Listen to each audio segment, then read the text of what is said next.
This is Jack Shelley on Guam. The wire recording you are about to hear was made at a B-29 base somewhere in the Marianas, where I attended one of the most absorbing press conferences of the Pacific War. In a large conference room, crew members of the planes which dropped atomic bombs in the first two missions over Japan, and the scientists who took part in the development and research making those weapons possible, told their stories. Immediately after the conference, I was able to record the voices of a number of those men. The first man I talked to was the commander of the plane that dropped the first of the atomic bombs on Hiroshima, Japan. He is Colonel Paul W. Tibbets, Jr. of Miami, Florida. But a few minutes after I met him, I discovered that he lived for a number of years in Des Moines and attended school there. Furthermore, the very plane which he piloted over Hiroshima and the other B-29 that dropped the second atomic bomb on Nagasaki, both these planes were built by the Martin Bomber Plant at Omaha, Nebraska. Colonel Tibbets said that in that history-making first use of the atomic bomb in actual warfare over Hiroshima, his experience was hardly different from ordinary flying up until the time the bomb had been released, and he had seen no fighters or anti-aircraft fire. But immediately after the bomb was released and the explosion occurred, he said, the sight that greeted his eyes was hard to believe. Then I asked Colonel Tibbet what it looked like.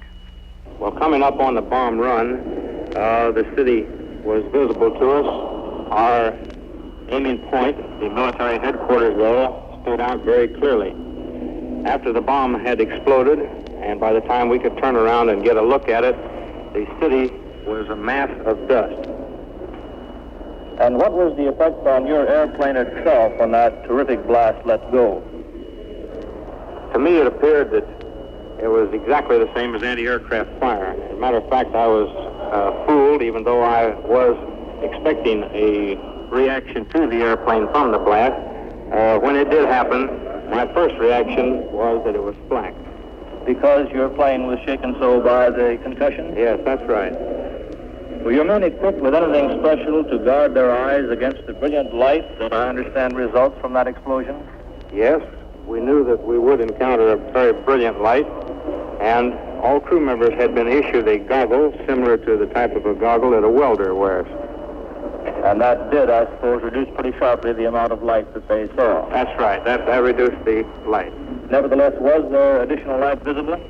Yes, you could distinguish the fact that there was more light than ordinary daylight. I see. Our thanks to Colonel Paul W. Tibbets, Jr. of Miami, and formerly of Des Moines. Incidentally, I think I ought to tell you that he was awarded the Distinguished Service Cross for his part in this pioneering mission with the atomic bomb. Now we're going to hear the voice of the airplane commander of the second B-29 to drop an atomic bomb on Japan. That bomb, of course, having been dropped on Nagasaki. He is Major Charles W. Sweeney of North Quincy, Massachusetts. Major Sweeney, this flight that you had over Nagasaki was not by any means uneventful, was it? No, to start off with, we had a little operational difficulty in the matter of weather. In the second place, we had to make 3 runs on one target without being able to release because we had instructions to drop by visual methods only. We spent 50 minutes in the target area, all the time consuming more gasoline. We had 600 gallons of gasoline in the rear bomb bay that was trapped because of a mechanical difficulty. And we finally turned to our secondary target at Nagasaki, upon which we made a good run and knocked out some of the establishments in that city, which of course have not been confirmed because, as far as I know, the results of the full recon are not in yet. From that point, we really had to start saving gas because we had to make an emergency landing at Okinawa with very little gasoline left. And you had to come in and sit down at Okinawa. Wish you'd tell us what your reaction was as you saw that great explosion after you dropped the atomic bomb. What did it look like to you? It looked about the same as the Hiroshima raid, if not greater. I think it was a little greater. I understand that, as a matter of fact, the force of the concussion there was actually greater than it was in the previous raid. Did your plane crew know in advance it was going to drop an atomic bomb? Not very far in advance. Of course, they had to know before they actually took off and flew it because there were so many small changes in procedure that had to be undertaken. I see. In that respect, they did know something more about it, didn't they? And the men who took part in the first mission? Well, not exactly. We went on the first mission also. I see. Many thanks to Major Charles W. Sweeney of North Quincy, Massachusetts, the pilot of the plane dropping the atomic bomb over Nagasaki. Now we're going to hear from a crew member of that plane, Master Sergeant John D. Kuharich of Columbus, Nebraska, who was a flight engineer on that second mission, the one that struck Nagasaki. Sergeant Kuharich, I wonder if you'd tell us a little bit about what it was like with that gasoline difficulty you had. Well, I was sort of sweating it out, and we were flying along. We was getting lower and lower on fuel, and I sure was a happy boy when we landed at Okinawa. I'll bet you were. How much gas did you actually have left in your tank when you got back there? We had enough of gas left for an hour and 15 minutes flight. How did you feel going out on this atomic bomb mission, knowing you were going to use the most terrific weapon of destruction that's ever been invented so far? Well, I can't very well describe my feelings in a mission like that. You saw the explosion in the first raid, I believe, but on the second one, you were too busy with your job actually to observe the results. I wonder if you could tell us what that first one looked like to you. First one to me looked like a big steel factory exploded and went clear up into the sky. Well, thanks a lot to you, Master Sergeant Kuharich of Columbus, Nebraska. Here beside us also is another member of that crew, a man who got a pretty good look at the way things were going after that bomb went off, and who saw a very unusual phenomenon, which I don't imagine anybody else has ever seen before. He is Sergeant Raymond Gallagher of Chicago, Illinois. Sergeant Gallagher, what was your job on the plane? Well, I was an AM gunner on the plane, and when we came into our target, we were all briefed to put on our glasses, and after bombs away, we made our turn and started out. Well, after I thought the bomb had hit, I looked out and I saw a flash, and then after the flash, 3 concussion waves came up. And as the waves approached the ship, we got a sudden bang against the ship, and that continued for 3 times. How would you describe those so-called concussion waves? What did they look like? Well, if you were to drop a pebble in still water, you'd get the same results, just a wave floating out. Well, that must have been a marvelous and a strange sight to see, and I know that you're probably just about the only man who has seen it so far. We're going to hear now from the first of some of the scientists who took part in the development and the research which led to the use of this atomic bomb. He is Lawrence Johnston, a graduate student from the University of California. And I believe, Mr. Johnston, that you also have somewhat of a record to talk about, because I understand that you're the only man in the world who has seen all 3 explosions of the atomic bombs that have been touched off so far. What were those 3 explosions? Well, the first one was the test which we made of the bomb in the plains of New Mexico. We wanted to do this to make sure that we had a weapon that was really going to hurt the enemy. The second test we made over Hiroshima. Actually, this was the first use of the weapon in combat. And on this mission, I was with Dr. Louis Alvarez and Harold Agnew making measurements of what was happening down below us, so we would know how large this explosion was. The third one was the mission over Nagasaki, about which you have just been hearing. They tell me that that bomb which was used over Nagasaki was different from the one that was used in the first mission over Hiroshima. That this one was a new and improved type, and indeed that it was a sort of bomb that will make the first one rather obsolete. How about that? That's almost true. The reason that we ended up having 2 bombs is as follows.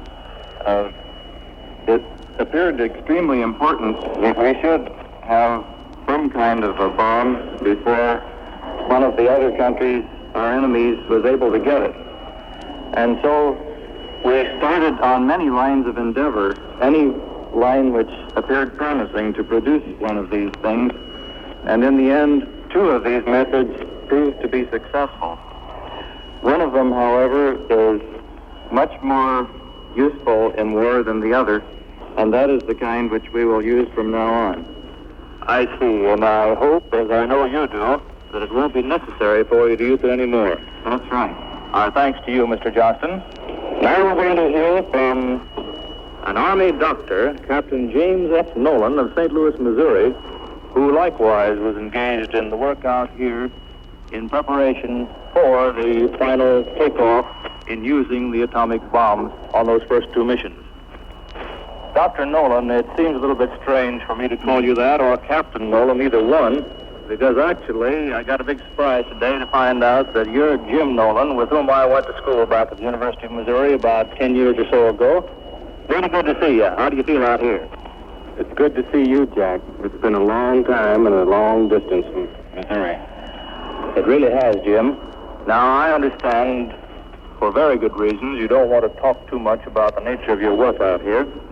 But I wonder if you would care to say a word about the doctors and the other scientists who have been engaged in this mammoth project in all its various phases.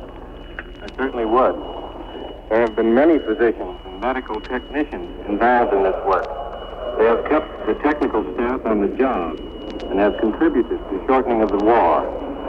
If this bomb has saved American lives, and if it has made an invasion unnecessary, their efforts have certainly been invaluable. I certainly agree with you, Jim. Thanks very much for that statement. And again, it certainly was fine to see you once again. Now, the last man to be interviewed on this broadcast is another of the scientists who has taken part in the research in the development of the atomic bomb. He also hails from the Middle West. He is Dr. Robert Serber, physics professor at the University of Illinois. Dr. Serber, I believe that you took part in the tests that were made in New Mexico and were one of the rather few people, I suppose, who has actually seen this brilliant flash as the atomic bomb goes off. Would you tell us a little bit about your experience in that regard? Well, yes, I was about 20 miles away from the site of the explosion, and at the time it went off, I happened to be looking directly at it with no dark glasses on. The flash came up at a terrific speed, with an intense light and of an enormous brilliance, so much so that I was completely blinded and saw nothing at all again for another half minute or so. Is that so? I understand that someone has said here at this press conference today that at the moment of maximum brilliance, the atomic bomb sheds a radiance that is several times that of the sun in daylight. Yes, it is certainly several times brighter than the sun. Well, one can understand how for at least a fraction of a second or so, a person would be blinded even at a distance of some 20 miles. I'm glad I was no closer. I bet you are. Dr. Serber, would you say that entirely aside from the military advantage to be gained from the use of this most revolutionary of all weapons, that physical science as a whole has gained from the research that led to the development of the atomic bomb? Yes, there is no doubt at all that we've made great progress in nuclear physics and understanding those laws of nature during the course of this project, and I think the new techniques that we have developed will show themselves rather rapidly after the war in the increased pace of our research. I'm glad to hear you say that. I think you realize, as well as those of us who are laymen, that there has been a feeling of great doubt and puzzlement in the average person's mind on hearing of the unleashing of this terrible new form of energy. A lot of people, frankly, are afraid of the things that we have found out in learning to make the atomic bomb. What is the reaction of the scientists to that point of view? If we didn't believe that any advance in knowledge isn't in the long run to the benefit of humanity, we wouldn't be saying this. I think that's very well said, and I'm glad to have heard you say it. And I know that you scientists who have played a part in this development are hoping and praying as much as anybody else in the world that this terrific, awe-inspiring new weapon will be used always for the benefit of mankind. Thank you, Dr. Serber. Now, this is Jack Shelley, speaking from a B-29 base in the Marianas, returning you to Des Moines. You have just listened to a report from the Pacific island of Guam, transcribed this morning in San Francisco, where it was received by shortwave from Guam. In approximately 20 seconds, we will hear Jack Shelley by direct shortwave from Guam in a later report. The next voice you hear will be that of Jack Shelley.